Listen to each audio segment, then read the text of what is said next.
Well, welcome to Bald Advisor, new little thing that we're doing, going down the rabbit hole in a different direction because that's what uh, our channel's about.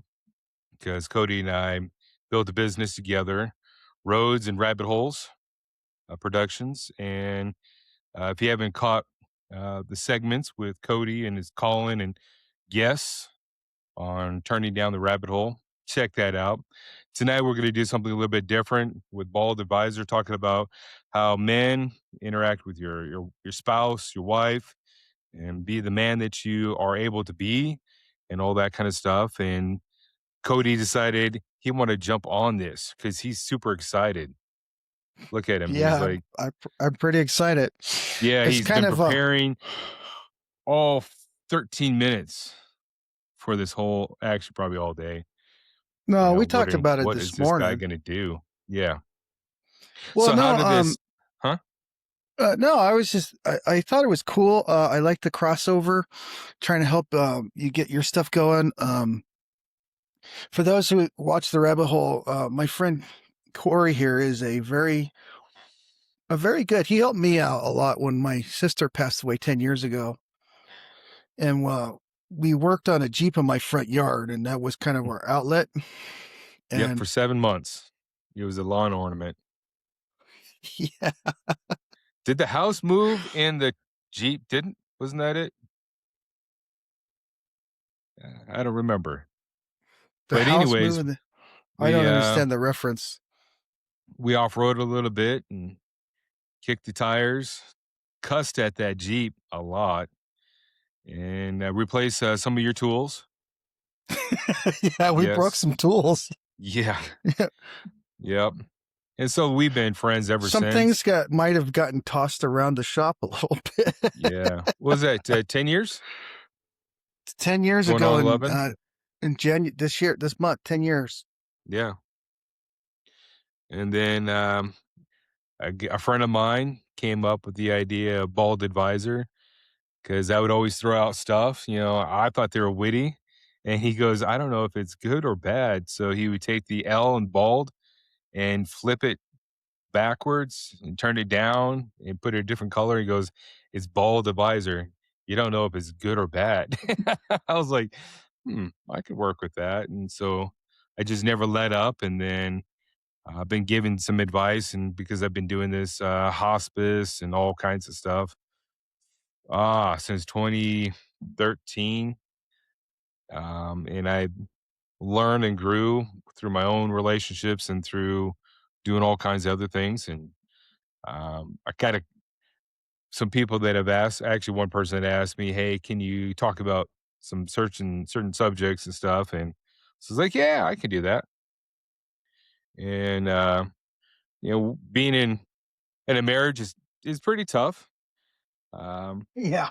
Yeah, it is we not the are easiest thing I've ever incompatible done. people trying to connect. It's pretty tough. It's pretty rough. Um, Oh, both of us hey, have been in it, still in before I it. forget, Oh, what you we gotta? got to give you some bona fides. This Oh, man is really? also a published author. Hmm? You've been a chaplain for what, 12, 13 years? Um, Um, since 2013, so that's 12 years. Been doing hospice for 11 years. yeah. And then I have your book. I don't want to tear my shelf apart looking for it, but it's actually pretty good for a Yeah, dyslexic guy to endorse a book. yeah. I've always wanted to write a book, and my buddy Daryl, he was like, "Hey, we can write this book called The Attitude Adjustment. Commit Now." The first half was all about how to find your purpose and all that kind of stuff, and the last half is how to start a relationship with God. Yeah, Because there's nothing greater than a relationship with God. Yeah. it does give the day a lot better purpose, doesn't it? Mhm. It does. You And know, you can I've come find it in on and Amazon what's for that? Oh, okay. 9.49.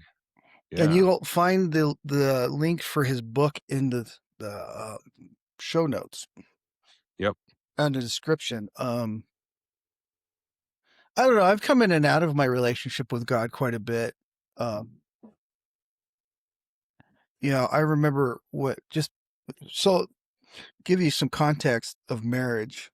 When I met Corey, I'd been separated from my wife for about 4 months, 5 months. So I was doing a bachelor pad at my house. And then, I had a total breakdown. My sister had died. Everything is going to crap. And I was talking to Corey and he told me about, you got to give your life to God. And I'm like, well, it can't hurt. So I think you walked me through what you have to do. And I did it and I cried and got down on the bed in front of the bed and soaked the sheets with tears, trying to recover it. And, giving up your integrity, well, not integrity, but your pride, being humble enough to get down on your knees and just give it over. That was the hardest step I've ever had to do. Um, I've had some setbacks and some step forwards with God, Yeah. but um, Well, that's it's a been an relationship interest. with God is. It's Yeah, this dance back and forth, and sometimes you're doing really well, other times you look like you're flailing on the floor, the dance floor, trying to figure out which end is up. Yeah. but one thing I learned in marriage that I learned from being a Christian and doing that is you can't control the outcome. And the more I tried to control my spouse, the more she resisted. And then the more I would try to control and the more she would resist. And then I worked on the fact that, I just had to let go. Mhm. If it didn't cost me, if it wasn't too much money, I could make more. If it didn't break my bones, I'd be okay.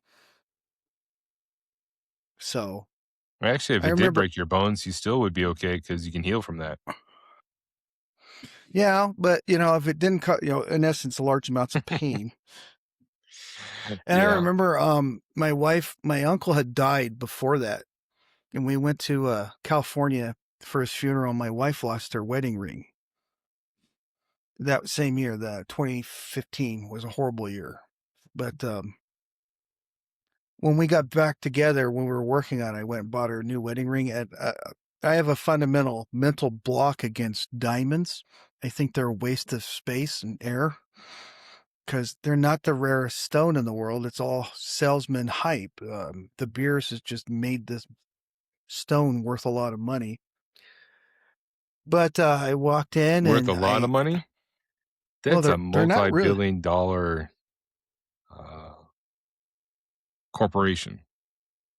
Well, yeah, they're actually like a sanctioned cartel. Or, not to get on De Beer's bad side, but You um, just did. I walked in and when I bought my wife's wedding ring the first time, I decided I'd get what I liked. And I think sapphires are some of the prettiest stones. So I got this set all made up and I like a 2 carat sapphire. It was pretty huge. It was a big sapphire, beautiful. And then she hated it. And I pulled a Kobe Bryant. I went and bought her the biggest ring I could afford to ask her to come back.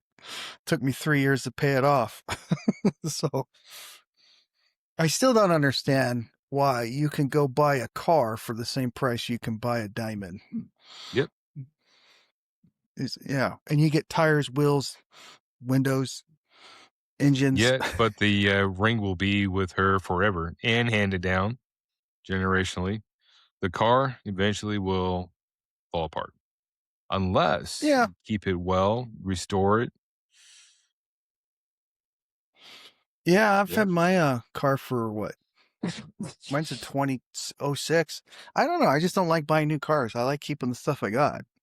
But Yeah. yeah, But what's Yeah. funny is I was asking her about it the other day, and she says she's only taken it off to clean it since. She even wears it in the shower. So maybe it was a good investment. Well, it goes down to the love language, right? The five love languages, huge book that a lot of churches push for their marriage connection. And what it is you're not speaking in your language, you're speaking into the other person's language. Your language is like, that Ruby is badass.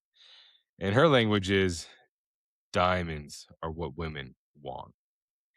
I like And what that's Ron the hard White's. time to reconcile which language, especially if you like to speak in yours pretty well.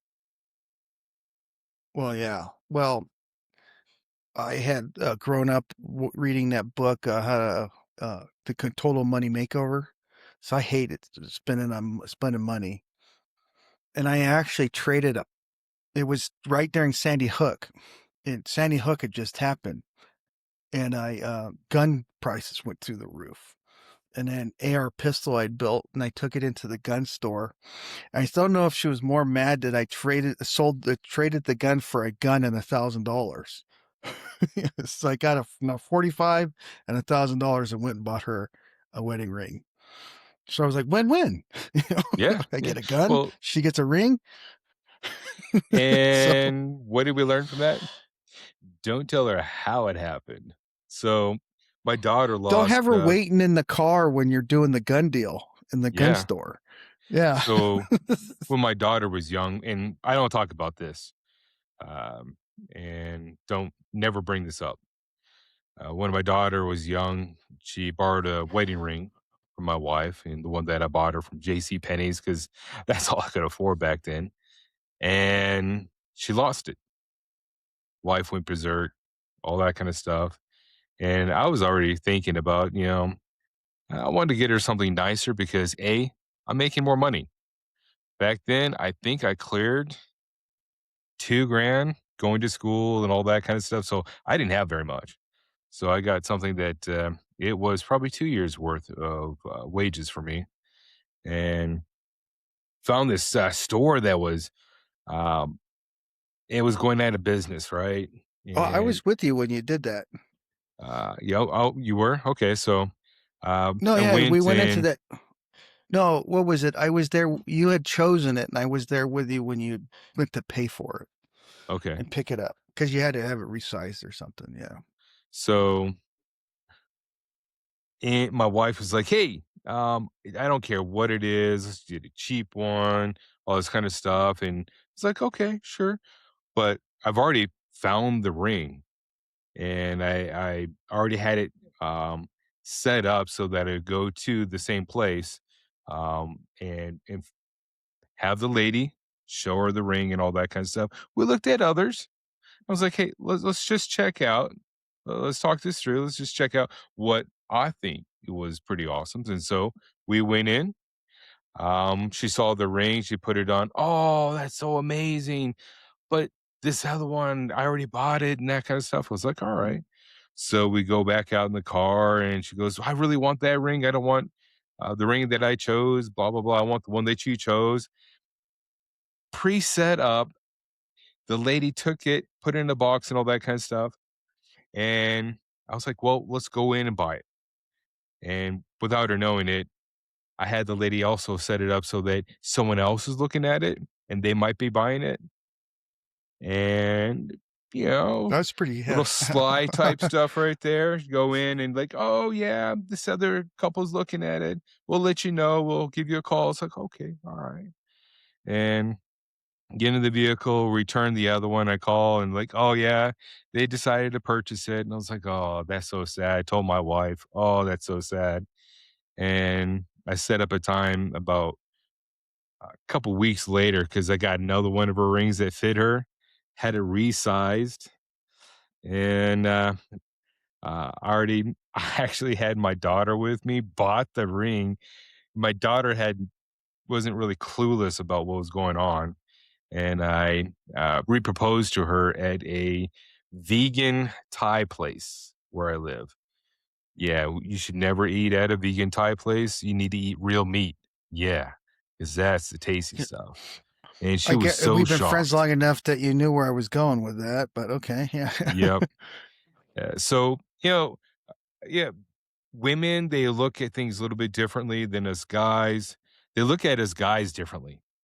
And we are, for the most part, we're just kind of what you see is what you get for the most part. And so women are a little bit more choosy, but they're doing a lot of is this guy going to stay with me? If I push this guy to the max, he's going to stay with me. One person was saying that he's struggling because his wife is like, yeah, I want you to be the man of the house and all this kind of stuff, but he's got no male friends. He's got no Christian male friends. They go to church and stuff. I was like, what's going on here? And so when we're looking at being a man, um, there's a lot of things that we need to talk about, discuss. Yet the first thing is you need to have a purpose. Yeah. Yeah. Cody and I have been talking about this for a couple years, 5, 6 years, maybe even 10, reading books, all that good stuff. But you have to have a purpose. Y- Your your purpose can't be just I'm going to love this woman and that's it. You have to have something bigger than yourself that you're working for. And it pushes us men to doing things greater and bigger. And I don't know about but other people. Cody, you've been pushing yourself. You've been pushing yourself pretty hard this year so far. Oh You've been yeah. how often are you walking? I've um I've walked 29 days in a row. Before that I was averaging what's like 6 days out of the week, and now I've done every single day. Yeah.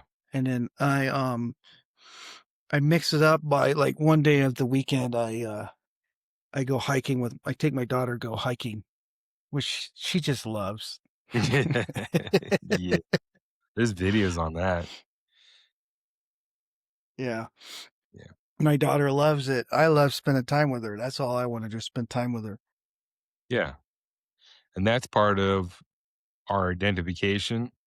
Um, protector, builder, provider, guide. And the first thing that we need to guide and build is ourselves. So going out, getting exercise. I hit the gym almost every day. Weights. I had to back off a lot because I did a tear in my left shoulder, and that's not so nice. And so Mhm. there's setbacks in us. And what do?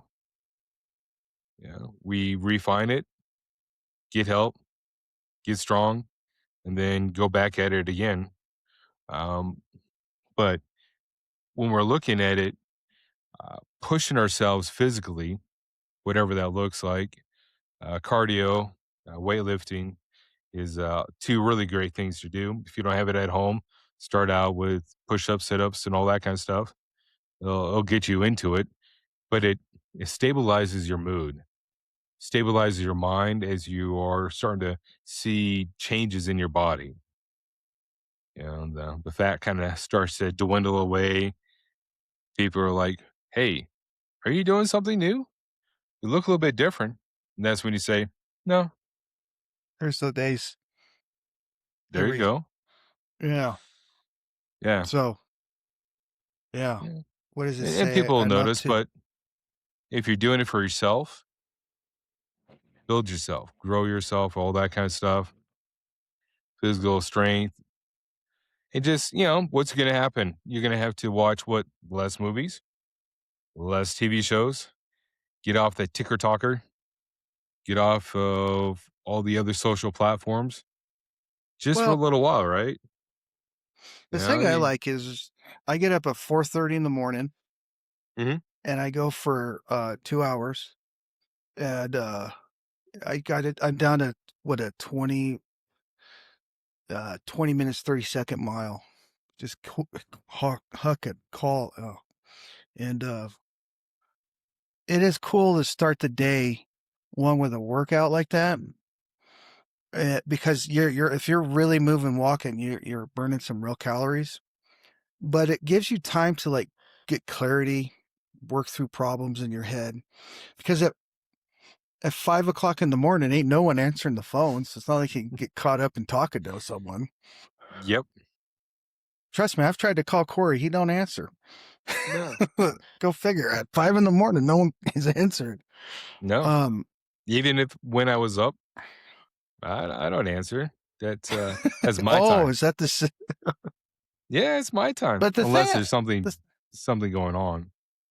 the thing I find interesting is it seems like every day, um, I can't do it right now because it's cold and I have to wear gloves, but a couple back in the end of December when it was warmer down here in Las Cruces, I'd be scrolling down, I'd be walking and scrolling down, Instagram, and everything was Christian music.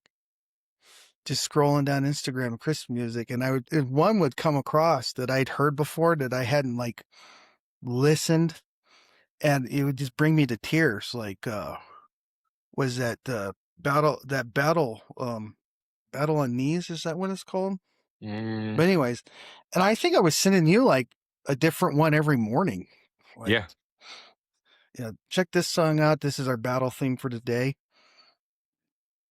And then I actually liked that so much that we made a shirt called Battle Ready, and it has a cross in it, so it's pretty cool. yeah, because you're Not to forging stop, yourself. You're building yeah. yourself. Yeah. And well, the thing that's cool is I was almost when I started walking just before August, I was almost 290, almost 290 pounds, and now I'm down to this morning I was down to 262. And last year to do that, I didn't start till March walking like this. I still walked almost 1,200 miles to pull that off. Yeah. And yeah, the physical transformation at 4:30 in the morning of just being the thoughts that come in has just been impressive. And then the Also, thing is well, when I one of the things that get you're done, I doing want to is, bring you in. What? yeah, one of the things that you're doing is as you're losing weight, you're building confidence, but also it clears up your mind because you're burning a lot of that stuff out of your body and you're eating healthier too. You're eating Yeah, what we your had that. body needs. Yeah. We did a lot of research into that with we had on the down the rabbit hole podcast. We had Ian Burlingame come in and talk to us about mental health and all that stuff, and Hmm. how you have to start with the gut and work your way Yep. up. And I start really reading about that. And it's like I started doing what he said, a lot of the stuff he said. And like I think it was the other day I was eating like the rye bread and stuff when you called me, and I was getting like amped up and like, let's go get after Like you the had a day. monster. No, I always do that to wake up so I go on my walk.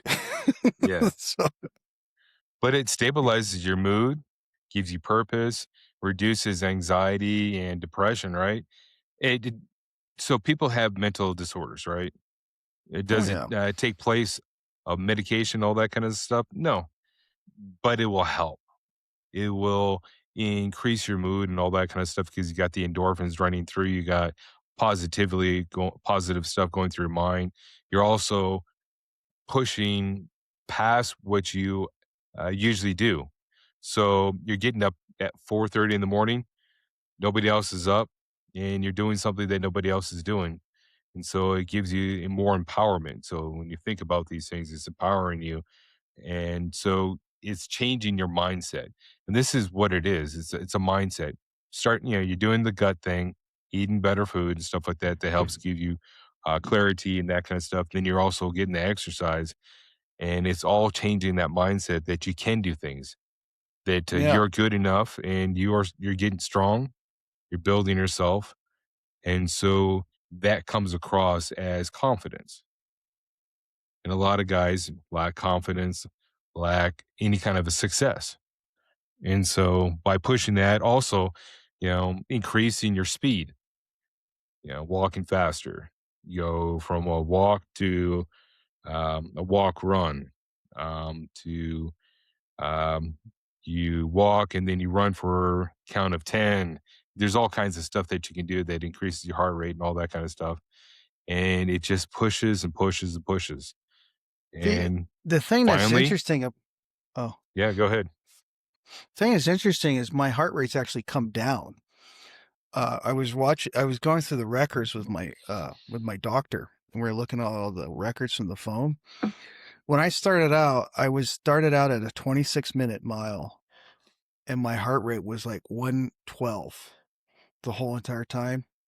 Now I go out and going faster. I'm doing 6-minute a mile faster, but now my heart is staying down around like 101, between 95 and 101 beats a minute. Because she was telling me it's just there's not as much mass to move, so your body Mhm. is calming down. I'm like, of course, she thinks I should be down around 180, but Less resistance. That's what it yeah. is. Less resistance. Yeah. Well, the cool thing is the hiking. We do the hikes. So I can only convince Kylie to go out every like other week. We go on a hike. The muscles you use is so different when you Hmm. go, even though you're walking, it's just way different. And that was your idea to go hiking. You said, you came down here because your daughter's attending school, and you're like, you should go Yeah. hiking. I I went and told him did where to hiking. go because I took my family. We did the hike, and he goes, "Hey, Corey, guess what? I went on this amazing hike." And he's talking about. I was like, "Cody, I told you about that. Sent you the pin. Yeah, it's a really cool hike. Yeah, can't believe it took you this long to get to it, and it six was it, months. it was really cool. And I did more hiking after I married my wife. Before, and Hmm. I didn't hike all that much. My dad was in the military, and he hated the outdoors for the most I was in part. the military and hated outdoors. Yeah, he was born in North Yeah. Dakota, where it's flat and you can see for miles. And then they put him in Louisiana, I think it was, or something like that, for boot camp. And he goes, "I ran through stuff. It moved. It scared me. I never wanted to go camping ever again." So that kind of stuff wasn't really his forte. Yeah, it's something that my brother, my sister, and I, all three of us love to do. And so he thinks that we're crazy. Uh, yeah, when I came out to New Mexico, there's a lot of hiking, backpacking, all kinds of stuff. And so I really got filled up and continue to find new places to go and do because it challenges. So you can do the same trail, and this is kind of the crazy thing, and people try to do the trail faster. There's a La Luz in Albuquerque, New Mexico, that they run and see who can do it the fastest. And I think they are crazy because your elevation is going up pretty high. Oh yeah. Uh, the change is pretty quick, the switchbacks, but they do it, men and women. But you got to have a purpose, you got to have a drive, something to do, and that gives you a better orientation about yourself, what you are able to do, what you're not able to do, and how does this connect with your spouse? Well, Well, you did it with your wife a bunch because the reason you can't park in car in the garage is because of all your outdoor equipment. You got like canoes and all kinds of stuff in there. kayaks, yep. Yeah. We got Is a that what they are? Kayaks? My bad. kayaks, yep, Small boats without motors. yep. The motor is the paddle in your hand. That's it, Yeah. and then we Well, have the blow up, sit on top of the, standing top paddle boards, so we do a lot of outdoor stuff, I think but yet I think what we said hmm? that on that whole thing. I think we've challenged each other. I think in like one of the upcoming months here, we're gonna go on like a tour, like 1 or 2 day backpacking adventure. Wasn't that one of our plans or something? Yeah, we're gonna figure Yeah. out a place to go to get your feet wet and to not do something too terribly hard because um, this is what I experienced. Um, I got taken on a heavy backpacking trip with a couple that they do the ultra marathon runs and all that kind of stuff. Um, my wife and I, the girlfriend at the time, and I, we weren't in that kind of shape, but I did a lot of running because I knew these people, got in shape, and so I was pulling her up the mountain, and that's how secured that she wanted to marry me after that on that trip. Um, but that couple, we were 2 hours in and they caught up with this, like, they said, "Yeah, we just started about 20, 30 minutes ago." And it's like, "Wait a minute. How did you do that? Did you run up the whole thing?" They go, "Well, yeah." Ah. So, yeah, you got those people, but I like to do it in a way, yeah, that I'm again challenged and all that kind of stuff, but I gotta enjoy it. The first couple of trips and stuff like that, you gotta enjoy it. You gotta get the taste of it, gotta figure this out. Because if you don't, you're gonna be like, "Oh, this is a waste of time. Why did I buy all this junk that I'm never gonna use? I'm gonna have to return and all that kind of stuff." Uh, some people, it's about the destination, pushing to this great big heights and stuff like that. Me, I'm just want to see things. I just want to go places. I did Yosemite with my brother way back in the day, and the switchbacks were they're horrible. And because all the other routes, because you can only put so many people on entrances into different places, look it up. And we got the one because my brother's like, "Hey, let's just go do it." All right. And the switchbacks are hard, but the vistas were amazing. I have a similar story to you. One of the first times I ever went hiking, I had gone like what I thought was hiking with my parents, and I actually found the guy on the internet I went hiking with from our church. Yeah, this guy climbed Everest, right? And he asked me to go backpacking with him. I didn't know his background. Yep. We go, we start out, we're going to go out hiking after Sabbath hike.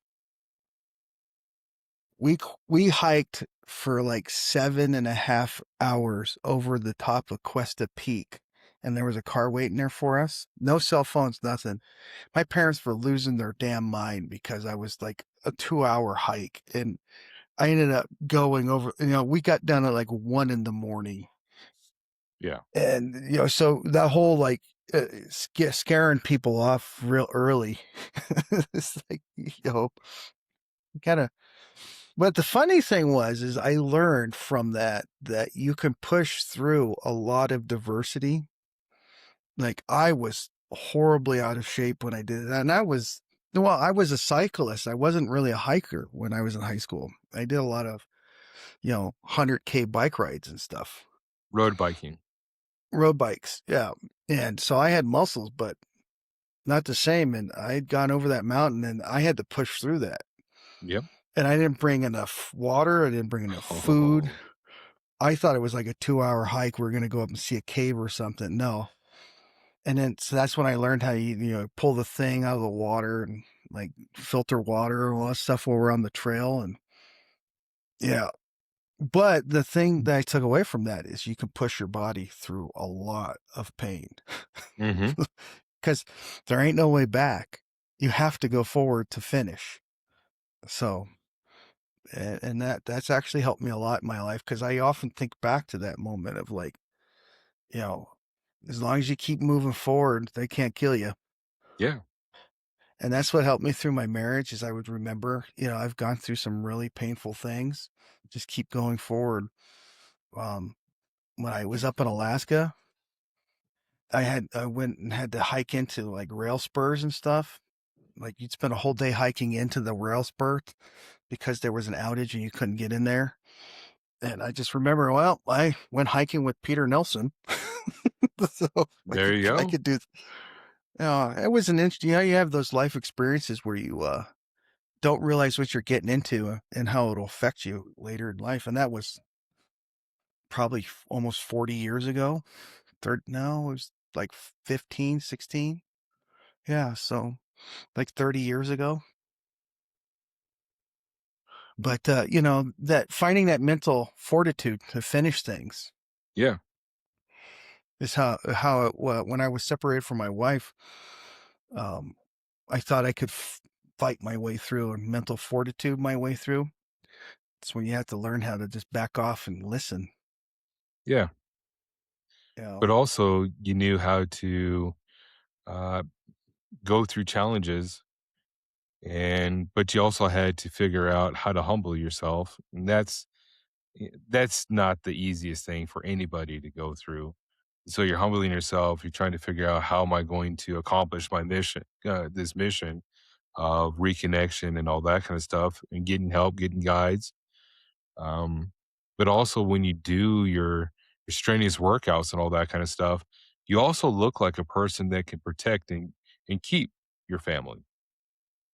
You also look like a person that wants to be to lead the family, oh to be yeah, with the family.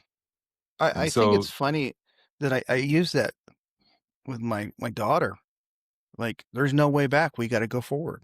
yeah, And she's even told me now that since she's been hiking with me, that's her mental mindset. It's just always be going forward. Don't ever turn around. So then that's what it is with marriage too. You got to keep moving. you do. You do. And there's a lot of other things that we can talk about with marriage and uh, how to do this life as a husband, as a father, maybe if you're a boyfriend or whatever it is, how to do this so that you can be successful, so that you can be that protector, be that builder, provider, be that guide, be the person that you are built and just able to be authentic in who you are.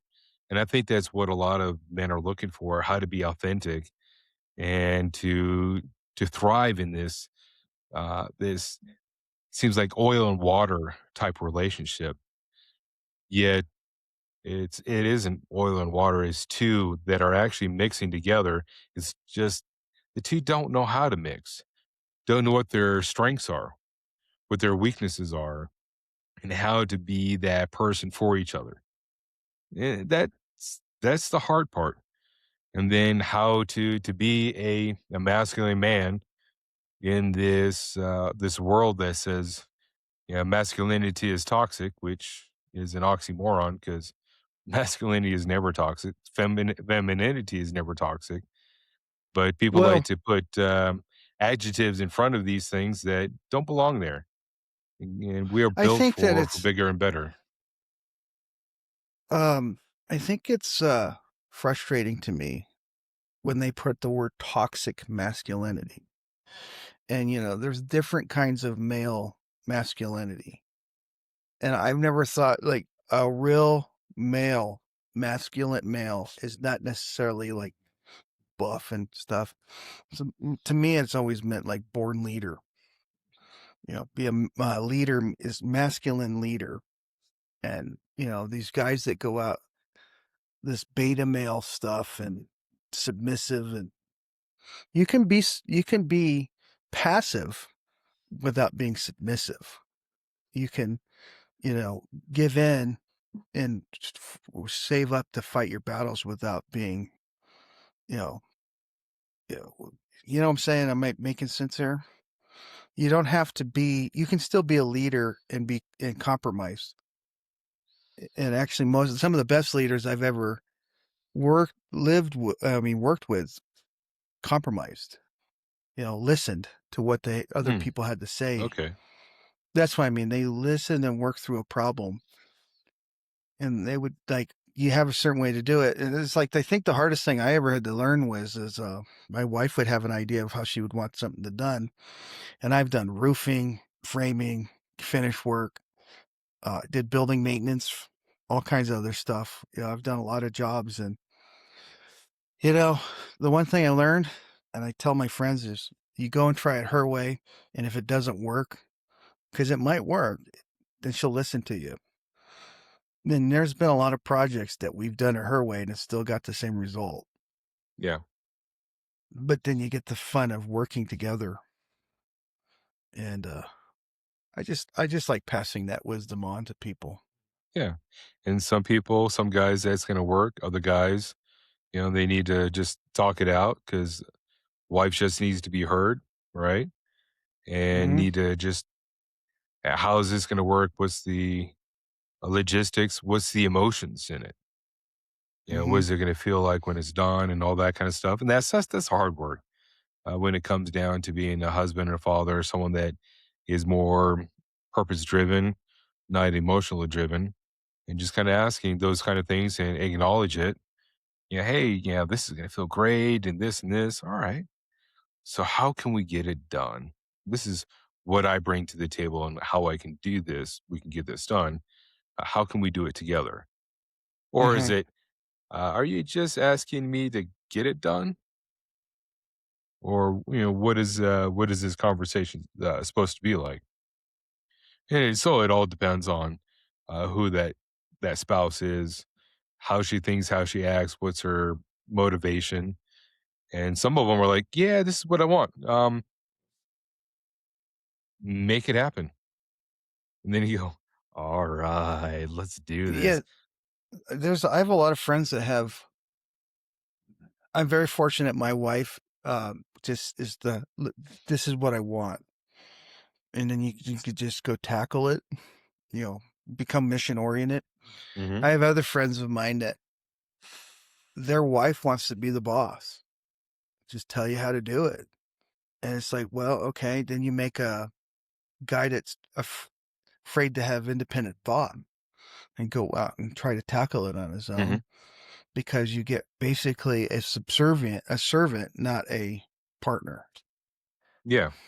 And you got to work together on a lot of problems. And some of the biggest problems I've ever had with in my marriage has been when one person's doing their own agenda and not, and I'm not saying it's her, it's sometimes it's me.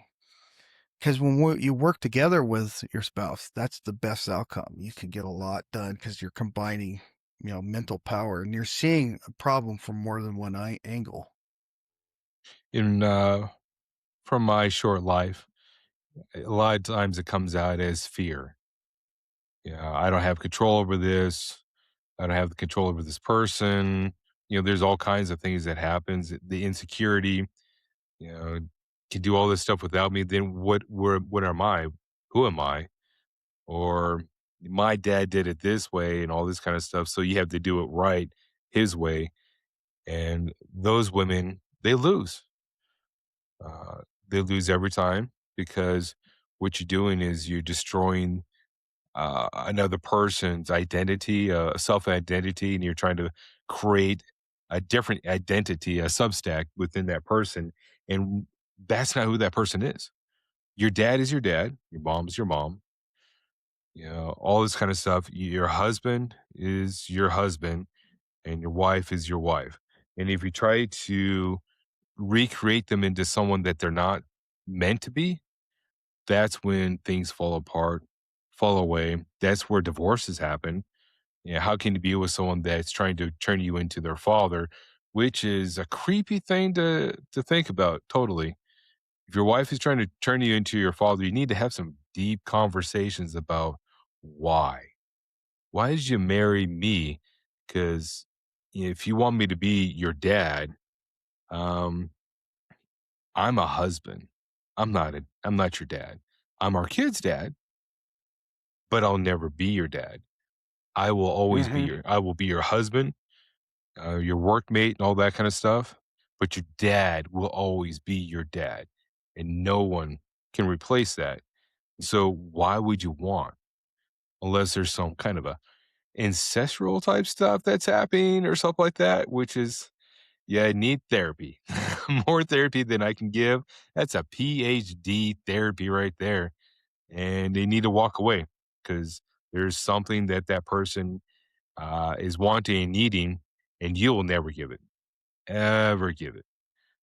So, you know, there's a lot of things that happen within marriage. Nothing is um, nothing's gonna run like it should be. Like, hey, this is the atypical, and this is how everything runs, and this is how the conversations happen. No, you got to learn and grow, adapt, and thrive. Not survive. You need to adapt and thrive. Because if you're in a marriage and all you're doing is trying to survive it, you're going to go to an early grave and have a sucky life. Or you just can't wait until that mate is gone. Takes a You're like, hey, why don't you take another trip? Somewhere. I don't care, anywhere. Or I'm going to take another The trip. Go out with the guys again. You're not in a marriage. You're just in a cohabitation. well, the one thing I learned about my separation is we always would joke like, well, in our second marriage, we're going to change this, we're going to change that. And when you're learning, so I'm a commercial truck driver by trade. I have a Class A CDL. And the one thing they teach you in trucking school is if you stare at a pothole, you're going to hit it. So look out and then avoid it, but don't stare at it. Or like when I was learning how to drive race cars, you look at where you want to go, not where you, because if you look at where you want to go, even on motorcycles, you look at where you want to go, and that's where the vehicle will take you. So if you come up and you start in your marriage looking at kidding about divorce, doing all Hmm. this other stuff, then that's where you're going to end up. Yeah. And So, what are you going to be looking at? You know, write it down, think about it, you know, ask her, where do you want to go? Where do you see us? What kind of marriage do you want? And then aim for that. A lot of mhm. people, they're just aimlessly doing this without any kind of direction or any kind of idea what they really want. Maybe because you don't know what it's like and all that kind of stuff, you have the same marriage that your parents have. And if you don't like your parents' marriage, then you need to figure out what you want and what you don't want, and then start aiming for the things that you want. Because there's a Well, lot that's of couples that have that. yeah. I love my parents a lot, and but I'm going to say this: they did not have, they weren't the best role models when we were growing up, and I took a lot of those bad habits that I learned and tried to bring into my marriage. Um, what I can say is that what I've learned from that from my parents is when your kids get married, they're starting a new family. And despite what you think, you're no longer part of their family. You are their parents, but they're starting a new family. So when you say, hey, they're my family, they are in a biblical sense, but you let that little girl or that your kid walk down the aisle, they're starting a whole new family. You gotta let it go. Don't get in Who the gives his way. bride away? And you say, her mother and I?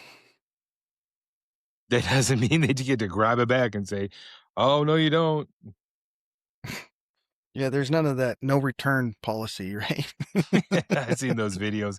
Hey, your daughter's too expensive. Let me give her back. And the father's like, no, I gave it to you because she is expensive. She's What the yours. hell And is the daughter's like, what the? The mom was like, what's going on here? But yeah, so a little bit, Yeah, so some bold advice, some marriage advice and stuff like that.